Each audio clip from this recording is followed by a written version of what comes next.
Good afternoon. Good afternoon sir. Good afternoon बेटा। Start करते हैं हम लोग। लास्ट टाइम हम लोगों ने, मुझे लगता है, न्यूक्लियोफिलिक सब्स्टिट्यूशन रिएक्शन स्टार्ट किया था। और न्यूक्लियोफिलिक सब्स्टिट्यूशन रिएक्शन में भी आपने देखा होगा कि कुछ कंपोनेंट्स थे, जिसमें से एक कंपोनेंट था, मुझे लगता है कि सॉल्वेंट। तो सॉल्वेंट का डिस्कशन हो चुका था। सॉल्वेंट कितने तरह के होते हैं, है ना, और उसके कुछ एग्जांपल्स भी मैंने आप सबसे शेयर किए हुए थे न्यूक्लियोफिलिक सब्स्टिट्यूशन के कंपोनेंट्स में। आज देखिए, न्यूक्लियोफिलिक सब्स्टिट्यूशन के कंपोनेंट्स में सबसे इंपॉर्टेंट कंपोनेंट है न्यूक्लियोफाइल। तो आज हम लोग डिस्कस करने वाले हैं न्यूक्लियोफाइल कि न्यूक्लियोफाइल क्या है, राइट, और इसकी स्ट्रेंथ का मतलब क्या है। न्यूक्लियोफाइल और इसकी जो स्ट्रेंथ होती है बेटा, उसको बोलते हैं nucleophilicity. Nucleophilicity, right, nucleophile and nucleophilicity, nucleophile and nucleophilicity. So इन बातों पर हम डिस्कस करेंगे आज कि what is nucleophile and what is nucleophilicity, और कौन से फैक्टर्स हैं जो उसको अफेक्ट करते हैं। देखिए, सबसे पहली बात, सबसे इंपॉर्टेंट बात आपको बता दूं मैं कि न्यूक्लियोफाइल का मतलब क्या है। न्यूक्लियोफाइल का मतलब बेटा nucleus loving. Nucleus loving, nucleus loving का मतलब क्या हुआ, इलेक्ट्रॉन रिच स्पेसीज होगी या इलेक्ट्रॉन डिफिशिएंट स्पेसीज होगी। तो कोई भी कह सकता है कि it is electron rich species, क्योंकि न्यूक्लियोफाइल न्यूक्लियस पॉजिटिव चार्ज होता है, और पॉजिटिव चार्ज को अगर कोई अट्रैक्ट करेगा तो डेफिनेटली इलेक्ट्रॉन क्लाउड होगा, उसके पास नेगेटिव चार्ज होगा, डेंसिटी ज्यादा होगी। तो यू कैन से कि it is electron rich species. You can say कि न्यूक्लियोफाइल यानी it is electron rich species. Electron rich species, बहुत ही बढ़िया सी चीज चालू है बेटा आज। इलेक्ट्रॉन रिच स्पेसीज, यह है क्या, इलेक्ट्रॉन रिच स्पेसीज है। Having at least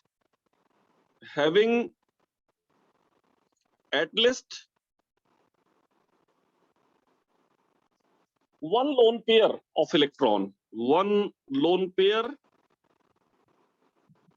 of electron। मतलब ये अगर डेफिनेशन के पॉइंट ऑफ व्यू से देखें तो सीधी बात ये है कि एक इलेक्ट्रॉन स्पेसीज जिसके पास एक लोन पेयर ऑफ इलेक्ट्रॉन हो, उसको आप न्यूक्लियोफाइल बोल सकते हैं। इट कैन बी न्यूट्रल और नेगेटिवली चार्ज। बेसिकली अगर बोले कि ये क्या है, न्यूट्रल भी हो सकता है, नेगेटिवली चार्ज भी हो सकता है। इट कैन बी न्यूट्रल और नेगेटिवली चार्ज स्पेसीज, और नेगेटिवली चार्ज स्पेसीज।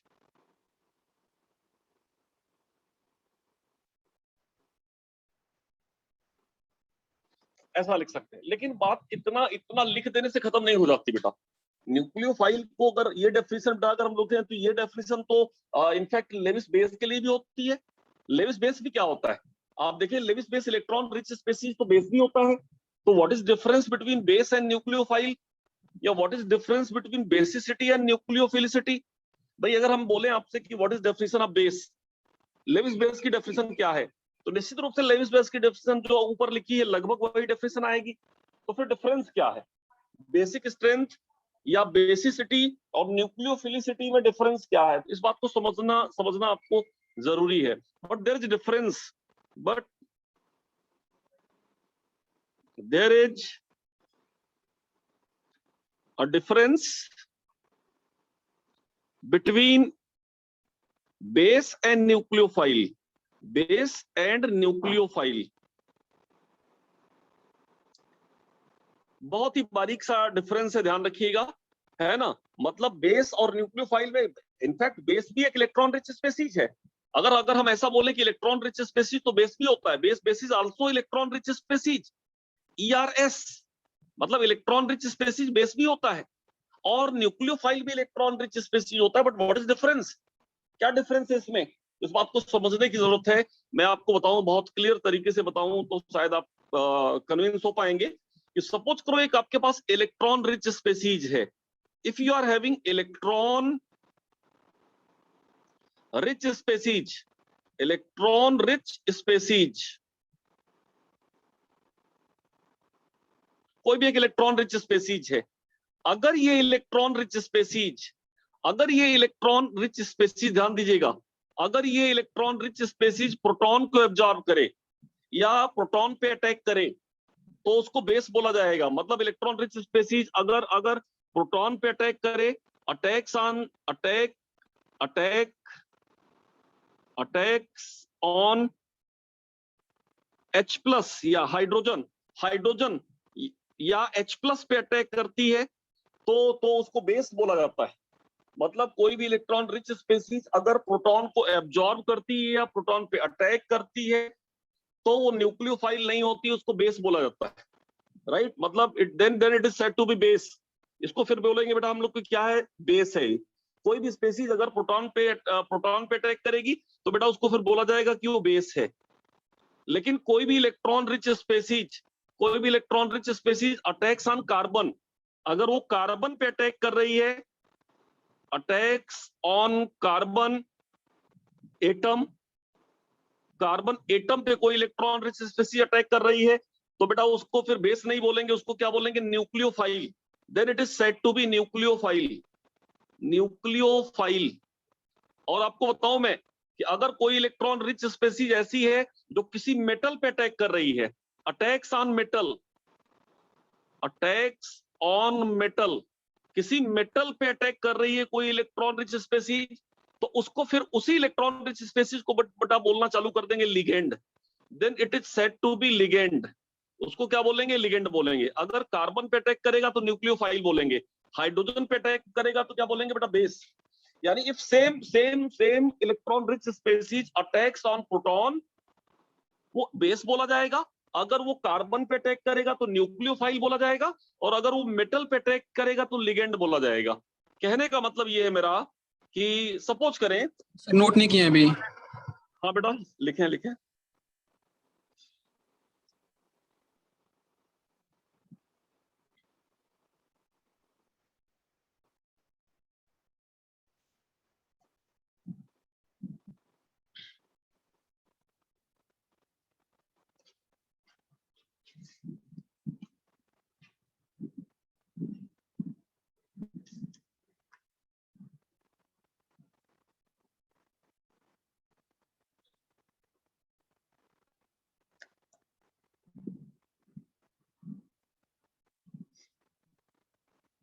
हो गया?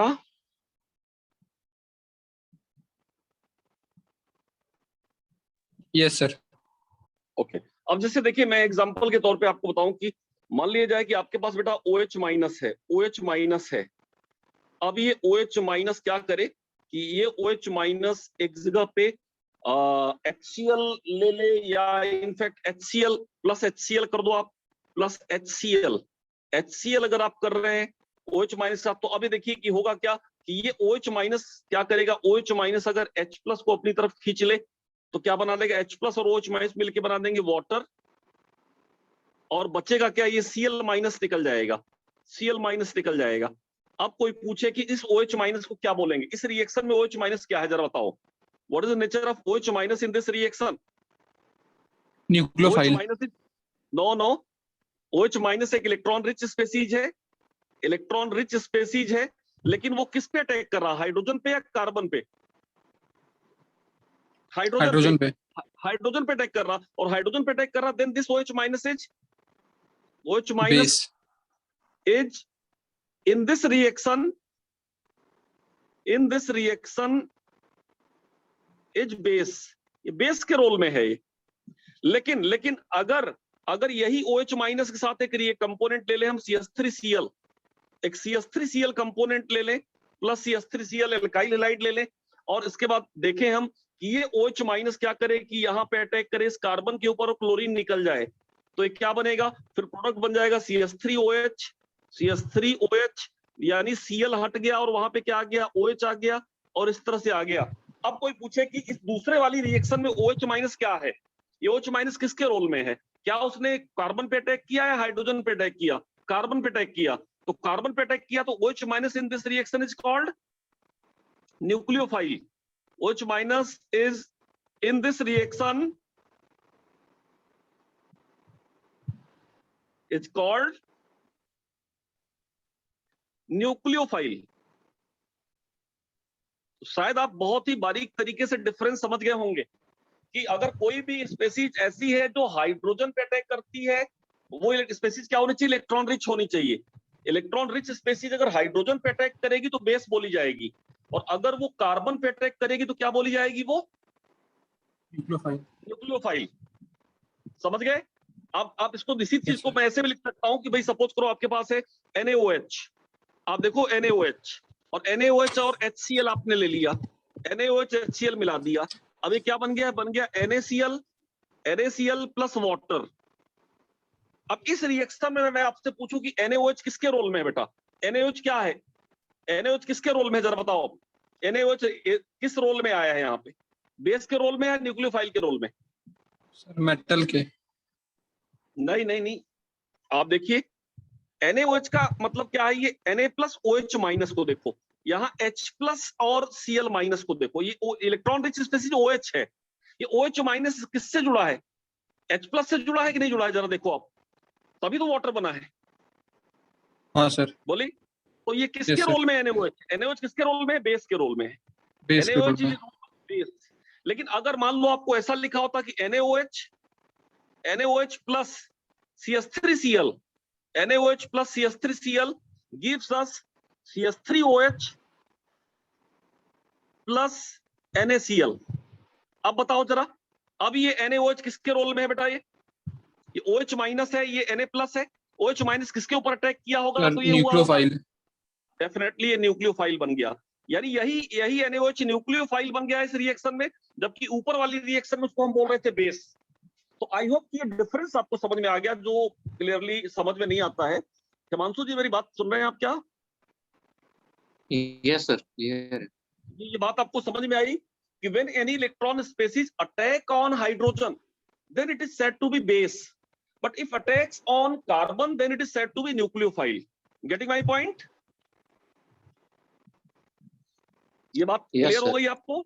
ओके अच्छा, एक चीज और बताऊं मैं कि अगर मान लो आपके पास NaOH है, ये NaOH है, और आपके पास कोई मेटल इस तरह से है, मान लो कि आपके पास कोई मेटल पड़ा हुआ है, और इस तरह से मेटल आपको कुछ भी दे रखा है Fe3+, या कोई भी मेटल ले लो आप, सपोज करो कोई मेटल यहाँ पे किसी चार्ज में कोई मेटल है, और ट्रांजिशन मेटल टाइप का कुछ है मेटल जिसके ऊपर +2 चार्ज है। अब ये OH इसके ऊपर अटैक करके बना ले MOH का होल ट्वाइस, MOH का होल ट्वाइस, राइट, और Na+ आपका फ्री हो जाए। तो अब बताओ यहाँ पे जो NaOH है किसके रोल में? NaOH को क्या बोलेंगे यहाँ पे? Ligand. लिगेंड बोलेंगे। मतलब this time NaOH is called ligand. तो इलेक्ट्रॉन स्पेसीज का नाम कभी लिगेंड हो जाएगा, कभी न्यूक्लियोफाइल हो जाएगा, और कभी बेस हो जाएगा। मुझे लगता है कि मैं आपको समझा पाया कि कब मैं उसको बेस बोलूंगा, कब न्यूक्लियोफाइल बोलूंगा, और कब लिगेंड बोलूंगा। Is that clear? Yes, sir. ठीक बात है। एंड मेनली ऑर्गेनिक केमिस्ट्री में हम बेस और न्यूक्लियोफाइल को देखते हैं। जो लिगेंड है बेटा, ये एक चैप्टर है क्लास 12 में, कोऑर्डिनेशन कंपाउंड, तो वहां पे लिगेंड हम लोग और डिटेल करेंगे क्या है। बट जनरली ऑर्गेनिक केमिस्ट्री में आपको बेस और न्यूक्लियोफाइल जैसे दो वर्ड्स सामना पड़ेगा, और इनके दोनों के बीच में ज्यादा कंफ्यूजन बना रहता है, और इसीलिए मैंने आपको क्लैरिटी के साथ कह दिया कि बेस और न्यूक्लियोफाइल में क्या डिफरेंस है। If any electron species attacks on the carbon and carbon पे अटैक कर रहा है तो उसको न्यूक्लियोफाइल बोलेंगे, और अगर वो अटैक कर रहा है बेटा किसके ऊपर? हाइड्रोजन के ऊपर, तो उसको क्या बोलेंगे? बेस बोलेंगे। ठीक बात है। तो इस तरीके से आप यहाँ पे इसको देख सकते हैं। अब बात ये होती है कि बेटा आप ऐसा बोल सकते हैं, जैसे मैंने ऊपर क्या डेफिनेशन लगाया कि जो न्यूक्लियोफाइल है इलेक्ट्रॉन रिच स्पेसीज है, और उसके पास कम से कम एक लोन पेयर होना चाहिए, और एक लोन पेयर होगा तभी वो अटैक कर पाएगा कार्बन के ऊपर। और ऐसी स्पेसीज को हमको क्या बोलते हैं? न्यूक्लियोफाइल। अच्छा, इलेक्ट्रॉन रिच स्पेसीज है और कार्बन के ऊपर अटैक कर सकता है, then it is called nucleophile. ठीक बात है।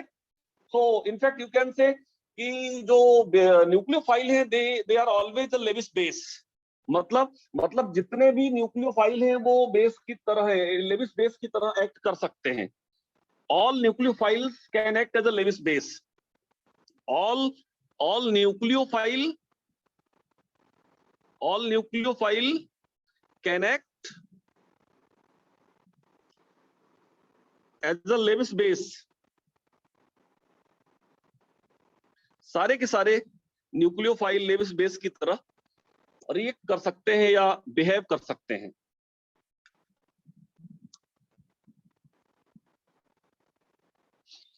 अब यहाँ पे एक बहुत ही बढ़िया सी चीज बेटा, बेस की जो एक टर्म आपने देखा कि बेस की एबिलिटी क्या होगी बेटा, एबिलिटी ऑफ बेस की एबिलिटी क्या होगी, बेस की एबिलिटी को बोलेंगे बेसिसिटी। क्या बोलेंगे, बेसिसिटी। अच्छा, न्यूक्लियोफाइल की एबिलिटी को क्या बोलेंगे बेटा, न्यूक्लियोफाइल की एबिलिटी, न्यूक्लियोफाइल की एबिलिटी को बोलेंगे न्यूक्लियोफिलिसिटी, न्यूक्लियोफिलिसिटी। ध्यान दीजिएगा, ability of base is called basicity and ability of nucleophile is called nucleophilicity.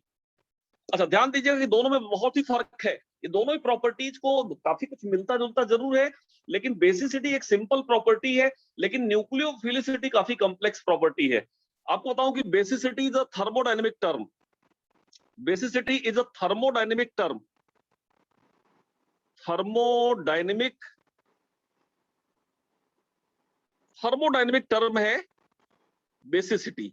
Thermodynamic term होने का मतलब ये है कि आपने क्या किया, बेस क्या करता है, प्रोटॉन को एब्जॉर्ब करता है, प्रोटॉन एब्जॉर्ब करने के बाद वो कितना ज्यादा स्टेबल हो गया उतना अच्छा बेस होगा। मतलब ये है कि थर्मोडायनेमिक्स का मतलब यहाँ पे stability related feature, in fact you can say कि stability related feature, it is stability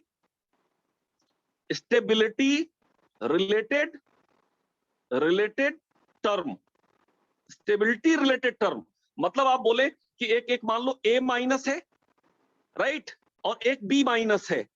अब एक दोनों ने प्रोटॉन एक्सेप्ट किया, मतलब मान लो कि आपके पास एक प्रोटॉन HA है स्पेसीज, तो A ने H से यहां से प्रोटॉन लिया, इसको आप बोल दो कि इसको आप A हटा दो क्योंकि कंफ्यूजन होगा, इसको आप बोल दो कि C माइनस है। इसने प्रोटॉन लिया और प्रोटॉन लेके क्या बना लिया बेटा, CH बना लिया या HC बना लिया और A माइनस हो गया। अच्छा, ये B ने भी क्या किया, B ने प्रोटॉन यहां से लिया और क्या बना लिया बेटा, HB, और A निकल गया, A माइनस निकल गया। तो ध्यान देना कि C, ये जो C है, ये प्रोटॉन लेने के बाद बना क्या, HC, और ये क्या बना, HB बना। इन दोनों में जो ज्यादा स्टेबल होगा, अब अगर बेटा ये कहा जाए कि HC is more stable then HB, इसका मतलब ये बताओ कि ज्यादा अच्छा बेस कौन हुआ, C माइनस या B minus, which one is more. नहीं, HC तो कंजुगेट हो गया, बेस तो ये है, बेस तो C माइनस है या B माइनस है, ये दोनों बेस हैं। तो प्रोटॉन लेने के बाद C माइनस ने HC बनाया और B माइनस ने HB बनाया, और पता चला कि HC ज्यादा स्टेबल है। इसका मतलब कि अच्छा बेस कौन माना जाएगा, C माइनस या B माइनस।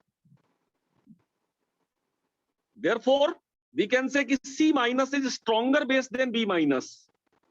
ये बेसिक स्ट्रेंथ है, this is what basic strength. Just समझने की बात मैं कर रहा हूं कि अगर कोई भी बेस की बेसिक स्ट्रेंथ तब अच्छी मानी जाती है जब वो प्रोटॉन लेने के बाद ज्यादा स्टेबल हो जाता है। सो जो बेसिसिटी टर्म है, this basicity term is thermodynamic term, ये कंप्लीटली थर्मोडायनेमिक टर्म है बेसिसिटी। मतलब ये स्टेबिलिटी से रिलेटेड है कि कोई भी electron rich species proton absorb करने के बाद जितनी ज्यादा स्टेबल हो जाएगी, हम ही बोलेंगे कि वो स्पेसीज उतनी ही अच्छी बेसिक है या उसकी बेसिसिटी उतनी ही ज्यादा है। लेकिन nucleophilicity is not thermodynamic term, it is kinetic term. Kinetic term होता है, काइनेटिक टर्म। काइनेटिक टर्म का मतलब speed related term, speed related term, speed related term है न्यूक्लियोफिलिसिटी। इतना लिख लिया आपने, मैं नीचे एग्जांपल देके समझाऊं, तब पहले लिख लिया आपने।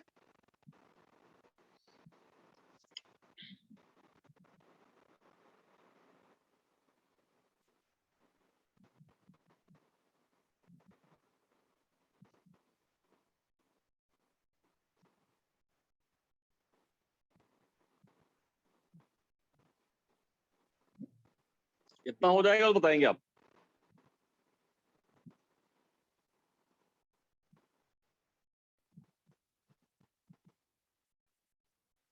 अब स्पीड रिलेटेड टर्म है, इसको मैं नीचे लिख रहा हूं इस बात को, राइट, इस बात को मैं नीचे की तरफ ले जाऊंगा इधर एग्जांपल से इधर मैं इसको समझाना चाहूंगा। अब देखिए, जैसे कि मान लो एक कंटेनर है बड़ा सा, यहां पे पड़ा हुआ है CH3Cl, और आपके पास दो स्पेसीज प्रेजेंट है। एक स्पेसीज प्रेजेंट है A- और एक प्रेजेंट है B-, और इस कार्बन के ऊपर पार्शियल प्लस है क्योंकि क्लोरीन के ऊपर पार्शियल माइनस। तो अब आप देखेंगे कि यहाँ पे दो इलेक्ट्रॉन रिच स्पेसीज है या दो न्यूक्लियोफाइल है। एक न्यूक्लियोफाइल A- है और दूसरा न्यूक्लियोफाइल B- है। तो अब आप ये समझिए कि मान लो कि A- को यहाँ कार्बन पे पहुंचने में 10⁻⁻4 सेकेंड लगते हैं। मान लो थोड़ी देर के लिए A- को वहां पहुंचने में 10⁻⁴ सेकेंड लग रहे हैं, जबकि B- अगर यहां पहुंचता है तो पता चलता है इट रिक्वायर 10⁻³ सेकेंड। अब बताओ कि कार्बन तक कौन पहले पहुंचेगा? which species will approach at carbon at first? Tell me. 10⁻⁴ ए पहुंचेगा, 10⁻⁴ सेकेंड पहुंच जा रहा, राइट? इसका मतलब कि ज्यादा स्पीड किसकी है? Speed A-, A- is greater than B-।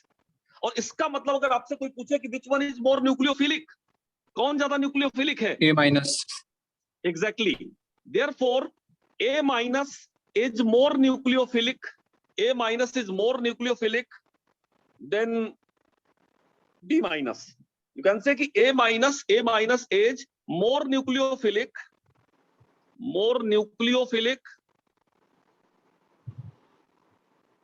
than B-। Ultimately इसका मतलब ये हुआ कि जिसकी स्पीड ज्यादा होगी, जिस इलेक्ट्रॉन रिच स्पेसीज की स्पीड ज्यादा होगी, वो अच्छा न्यूक्लियोफाइल बोला जाएगा। यहाँ पे स्टेबिलिटी से कोई लेना देना नहीं है। कार्बन सेंटर तक आप A पहले पहुंचेगा तो इसका मतलब कि A की न्यूक्लियोफिलिसिटी ज्यादा होगी, और B बाद में पहुंचेगा तो B की न्यूक्लियोफिलिसिटी बाद होगी। इसलिए मैंने क्या लिखा कि न्यूक्लियोफिलिसिटी कैसा टर्म है? Nucleophilicity is a kinetic term या speed related term, right? Speed अगर जिसकी ज्यादा है तो न्यूक्लियोफिलिसिटी ज्यादा होगी, जबकि बेसिक स्ट्रेंथ यानी कि बेसिसिटी कैसा टर्म है बेटा? बेसिसिटी कैसा टर्म है? स्टेबिलिटी रिलेटेड टर्म है। यानी कि प्रोटॉन एब्जॉर्ब करने के बाद जो स्पेसीज जितनी ज्यादा स्टेबल होगी वो उतना अच्छा बेस कहा जाएगा। लेकिन न्यूक्लियोफाइल के रेफरेंस में ऐसा नहीं कहा जा सकता है। न्यूक्लियोफाइल के रेफरेंस में कहा जा सकता है कि कौन सी इलेक्ट्रॉन स्पेसीज कितना रैपिडली अटैक कर पाएगी कार्बन के ऊपर। जो जितना पहले अटैक करेगी, जो जितना स्पीड से अटैक करेगी, that species is said to be more nucleophilic in nature. So I hope you got this point. क्या आपको ये पॉइंट समझ में आ गया न्यूक्लियोफिलिसिटी का? ये लॉजिक डिफरेंस मतलब एक थर्मोडायनेमिक टर्म और काइनेटिक टर्म। Yes, sir. मतलब पूरी केमिस्ट्री में ध्यान रखिएगा, एक टर्म होता है थर्मोडायनेमिक। जब भी कोई बोले कि थर्मोडायनेमिक टर्म, तो इसका मतलब क्या समझेंगे आप? थर्मोडायनेमिक टर्म का मतलब क्या समझेंगे? Stability related term. yes sir, stability की बात करेगा ये, stability related term. yes sir, लेकिन अगर कोई बात करता है काइनेटिक टर्म की, पूरी ऑर्गेनिक केमिस्ट्री में या पूरी केमिस्ट्री में कोई कहता है कि काइनेटिक टर्म, तो आप समझ जाइएगा कि काइनेटिक टर्म का मतलब क्या है? स्पीड या वेलोसिटी रिलेटेड, स्पीड या वेलोसिटी रिलेटेड टर्म। और एक चीज मैं बताऊं आपको कि जनरली जो थर्मोडायनेमिक या स्टेबिलिटी रिलेटेड टर्म होते हैं, दे कैन बी एक्सप्लेन्ड मोर और less on the basis of concept. मतलब these terms can be explained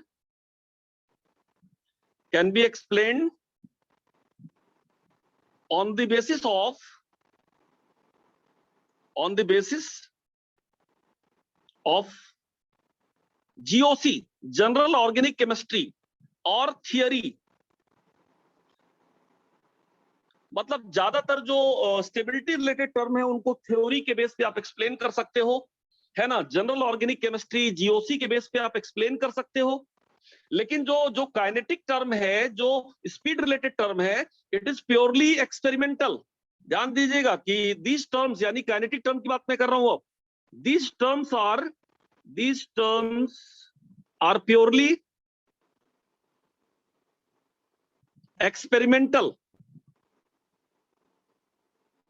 experimental term होते हैं और एक्सपेरिमेंट के बेस पे ही एग्जैक्ट आइडिया लग पाता है कि यार किसकी वेलोसिटी कितनी है। आप मॉलिक्यूल या आयन को देख के उसकी स्टेबिलिटी का एक छोटा मोटा आइडिया लगा सकते हैं, लेकिन किसी आयन को देख के उसकी स्पीड क्या होगी ये आप बताने में मुझे नहीं लगता है कि एक्यूरेटली आप इस बात को बता पाएंगे। हाँ, अंदाजा जरूर लगाया जा सकता है, लेकिन ये फाइनली एक्सपेरिमेंट पे डिपेंड करेगा। लेकिन जो स्टेबिलिटी वाला टर्म है वो थियरी से भी बताया जा सकता है। अपर्णा, मेरी आवाज अब तक जा रही क्या? Yes sir. Okay okay. आज बेटा हम लोग न्यूक्लियोफाइल एंड न्यूक्लियोफिलिसिटी पढ़ रहे हैं, तो आपने थोड़ा लेट ज्वाइन किया है। एनीवे, आप समझिए यहां से, फिर नोट शेयर कर देंगे तो बात समझ में आ जाएगी। तो ये बात क्लियर हो गई। अब हम लोगों का जो मेन फोकस है वो न्यूक्लियोफिलिसिटी को अफेक्ट करने वाले कौन कौन से फैक्टर हैं वो देखना है। And left to right periodic table में न्यूक्लियोफिलिसिटी किस तरह से वर्क करेगी, डाउन द रूट क्या उसका ट्रेंड होगा। आल्दो मैं आपको बताऊं कि basicity is a very smooth term, इस बात को भी लिख सकते हैं। Basicity is very smooth property, very smooth property, but nucleophilicity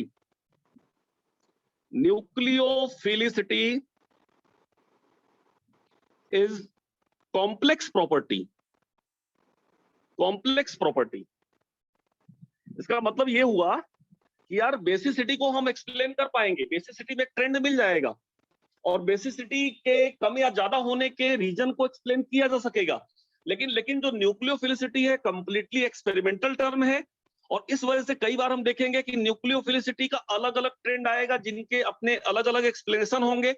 कोई एक रूल और रेगुलेशन में आप न्यूक्लियोफिलिसिटी को बाइंड नहीं कर सकते हैं। दैट्स व्हाई मैंने लिखा कि nucleophilicity is a complex term, जबकि basicity is a smooth term. Anyway, now we can write ki factors affecting to the nucleophilicity. Write down factors affecting to the nucleophilicity. Factors affecting to the nucleophilicity. Nucleophilicity.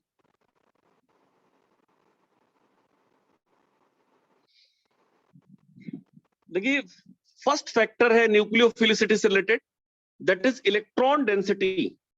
Electron density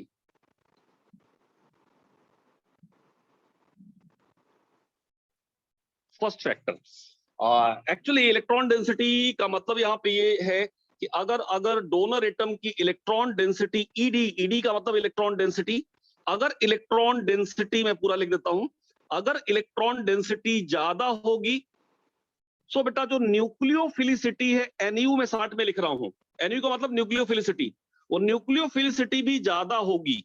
मतलब जब कभी electron density ज्यादा हो जाएगी तो nucleophilicity ज्यादा हो जाएगी, जबकि अगर इलेक्ट्रॉन डेंसिटी की वैल्यू कम हो जाए, अगर इलेक्ट्रॉन डेंसिटी डिक्रीज कर जाए, नीचे आ जाए, तो न्यूक्लियोफिलिसिटी की जो प्रॉपर्टी है वो भी नीचे आ जाती है, नंबर 1।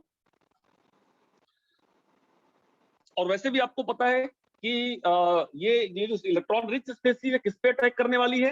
अटैक करने वाली कार्बन के ऊपर, कार्बन प्लस के ऊपर, कार्बन के ऊपर पार्शियल पॉजिटिव चार्ज है उसके ऊपर अटैक करने वाली है। तो कार्बन प्लस के ऊपर अगर अटैक करेगी तो उसके पास इलेक्ट्रॉन डेंसिटी जितनी ज्यादा होगी उतनी आसानी से या उतना रैपिडली अटैक करेगी। तो more the electron density more the nucleophilicity, मतलब अपन कहें कि more the electron density more the nucleophilicity.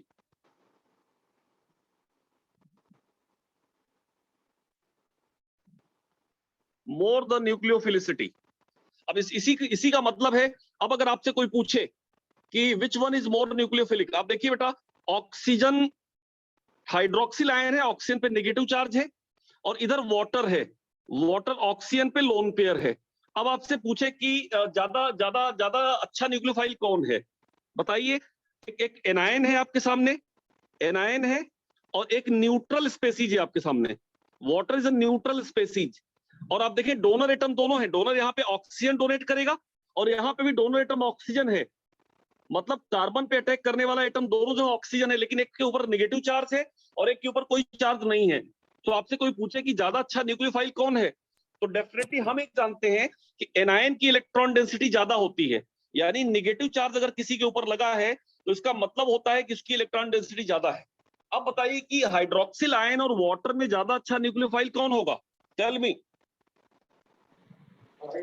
OH minus. OH minus. Definitely OH minus is more nucleophilic than water. इसी तरह से आपसे कोई पूछा जाए कि SH माइनस हो और H2S हो, इन दोनों में ज्यादा अच्छा न्यूक्लियोफाइल कौन होगा? SH minus. आपके पास दिया हो RO माइनस और आपको दिया हो ROH, इन दोनों में पूछे कि ज्यादा अच्छा न्यूक्लियोफाइल कौन होगा? RO RO minus. RO minus. इसका मतलब क्या हुआ? ये चीज तो वही कह रही ना कि इलेक्ट्रॉन डेंसिटी ज्यादा होगी तो न्यूक्लियोफिलिसिटी ज्यादा होगी। यानी जो एनायंस होते हैं, एनायंस की न्यूक्लियोफिलिसिटी कॉरस्पॉन्डिंग न्यूट्रल स्पेसीज से ज्यादा होती है।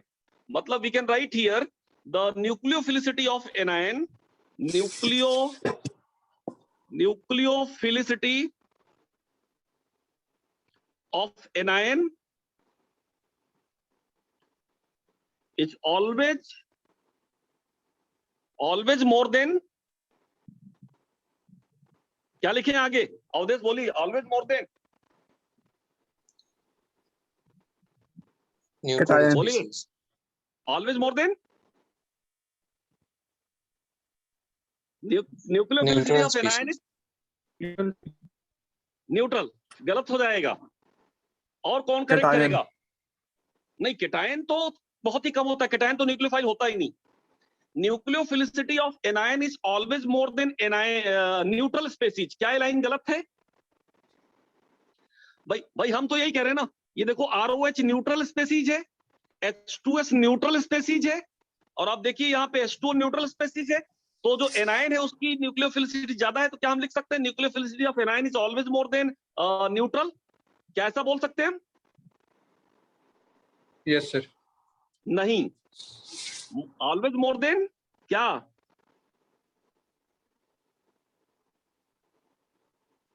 Corresponding neutral species. मतलब ऐसा नहीं, उसी का करस्पॉन्डिंग न्यूट्रल स्पेसीज होना चाहिए। मतलब आप OH को कंपेयर करें तो OH का करस्पॉन्डिंग वाटर ही हो। पता चला OH को और आप H2S को कंपेयर कर दिए, गड़बड़ हो जाएगी बात। हो सकता है कि आप सही हो, लेकिन कुछ केसेस में एक्सेप्शन निकल आएगा। इसलिए जब कभी भी आप न्यूट्रल और एनायन को कंपेयर करें तो एनायन और न्यूट्रल एक दूसरे के कंजुगेट होने चाहिए। यानी मैंने क्या कहा कि nucleophilicity of anion is always more than corresponding neutral species. Not ऐसा लिख देंगे अगर आपकी न्यूट्रल स्पेसीज से हमेशा ज्यादा होता है एनायन, वो बात हो सकता है कई जगहों पे ब्रेक कर जाए। लेकिन अगर आप ये लिख देंगे कि करस्पॉन्डिंग न्यूट्रल, तो ये बात समझ में आ जाएगी। तो I hope you got this point. तो क्या ये समझ में आ गई बात आपको? Yes, sir. Okay, now point number 2। ये पहला पॉइंट था इलेक्ट्रॉन डेंसिटी। दूसरा पॉइंट लिखिए न्यूक्लियोफिलिसिटी से related. Second point electronegativity. Electronegativity भी एक इंपॉर्टेंट फैक्टर है, लेकिन इलेक्ट्रोनेगेटिविटी वाला जो पॉइंट है ये बेटा लेफ्ट टू राइट ही काम करता है पीरियोडिक टेबल में। It works left to right in periodic table. Periodic table में अगर लेफ्ट से राइट मूव करेंगे तो ये फैक्टर अपना रिजल्ट देता है, और उससे जो चीजें कंक्लूड होती हैं वो एक्सपेरिमेंटली मैच कर जाती हैं। सो इलेक्ट्रोनेगेटिविटी भी अफेक्ट करता है न्यूक्लियोफिलिसिटी को। और इलेक्ट्रोनेगेटिविटी होता क्या है? Electronegativity in fact electron withdrawing tendency है। अपन ये बोलते हैं किसी एटम की इलेक्ट्रोनेगेटिविटी ज्यादा है तो इसका मतलब ये है कि इलेक्ट्रॉन लेना चाहता है, इलेक्ट्रॉन देना नहीं चाहता। उसकी इलेक्ट्रोनेगेटिविटी ज्यादा होने का मतलब कि इलेक्ट्रॉन देने में आनाकानी करेगा, वो इलेक्ट्रॉन कम शेयर करना चाहेगा वो। So in fact you can say कि न्यूक्लियोफिलिसिटी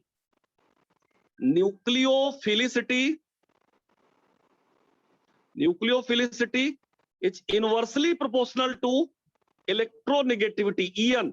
EN का मतलब इलेक्ट्रोनेगेटिविटी, यानी जिसकी अच्छा क्या हो रहा है इसका मतलब? इसका मतलब ये हो रहा है कि अगर इलेक्ट्रोनेगेटिविटी ज्यादा हो जाए, इलेक्ट्रोनेगेटिविटी डोनर एटम की ज्यादा हो जाए, तो न्यूक्लियोफिलिसिटी क्या हो जाएगी?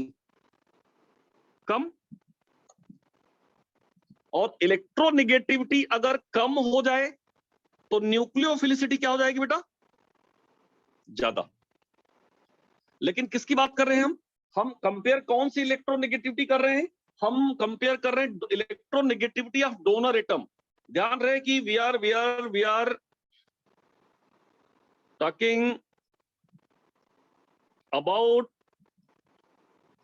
Electronegativity of electron pair donor atom, electron pair donor atom. Point को लिख लें आप।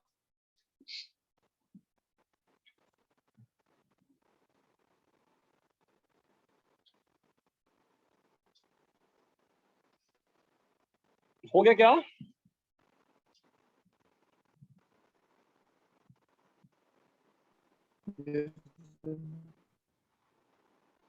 ओके, अब जैसे कि मैं आपको बताऊं, कुछ एनायन है मेरे सामने। एक एनायन है CH3 माइनस, कार्बन के ऊपर नेगेटिव चार्ज है। इधर एक है NH2 माइनस, नाइट्रोजन के ऊपर नेगेटिव चार्ज है। इधर है OH माइनस, ऑक्सीजन के ऊपर नेगेटिव चार्ज है। इधर है फ्लोरीन माइनस। ये कुछ 4 स्पेसीज है एनायंस। अब इनका कोई बोलता है यार न्यूक्लियोफिलिसिटी कंपेयर करो, तो अपन ये देखते हैं बेटा कि carbon, nitrogen, oxygen, fluorine, what is the order of electronegativity? Electronegativity में इन चारों में डोनर एटम यहाँ कार्बन है, सेकंड में नाइट्रोजन है, थर्ड में ऑक्सीजन है और फोर्थ में फ्लोरीन है। इलेक्ट्रोनेगेटिविटी का ऑर्डर क्या है इनका, जरा बताइए आप मुझे। सबसे ज्यादा फ्लोरीन से लेकर के फ्लोरीन का सर। ओके, यानी सबसे ज्यादा कौन है? सबसे ज्यादा इलेक्ट्रोनेगेटिव फ्लोरीन। फ्लोरीन। और सबसे कम इसमें क्या है? कार्बन। यानी फ्लोरीन से कम ऑक्सीजन, ऑक्सीजन से कम नाइट्रोजन, नाइट्रोजन से कम कार्बन। सो इलेक्ट्रोनेगेटिविटी अगर आप देखें इलेक्ट्रोनेगेटिविटी बढ़ेगी तो न्यूक्लियोफिलिसिटी घटेगी। तो लेफ्ट टू राइट अगर आप जाएंगे तो लेफ्ट टू राइट जाएंगे तो कौन सा ऑर्डर ये घट रहा है बेटा? या this is order of nucleophilicity. मतलब आप देखें कि कम इलेक्ट्रोनेगेटिव कार्बन है तो न्यूक्लियोफाइल ज्यादा है, जबकि फ्लोरीन की इलेक्ट्रोनेगेटिव ज्यादा है तो न्यूक्लियोफिलिसिटी कम हो गई। So this is order of nucleophilicity. Nucleophilicity का ऑर्डर है, राइट। और इसका मतलब क्या, ट्रेंड क्या निकला? आप ट्रेंड जरा बताइए, क्या निकला ट्रेंड? आप पीरियोडिक टेबल में लेफ्ट से राइट ही तो जा रहे हैं, कार्बन के बाद नाइट्रोजन के बाद ऑक्सीजन, लेफ्ट टू राइट तो जा रहे हैं आप। This is somewhat like left to right आप पीरियोडिक टेबल में जा रहे हैं। तो left to right periodic table में जाने पे न्यूक्लियोफिलिसिटी क्या हो रही है? Nucleophilicity decreases, moving left to right, moving left to right in periodic table। ये बात समझ में आई? Yes sir. अच्छा, बेसिसिटी का भी यही ऑर्डर है बेटा। ध्यान रखिएगा कि बेसिसिटी भी लेफ्ट टू राइट डिक्रीज करती है, इस बात को भी आप नोट कर सकते हैं। Basicity also decreases left to right, basicity also decreases left to right।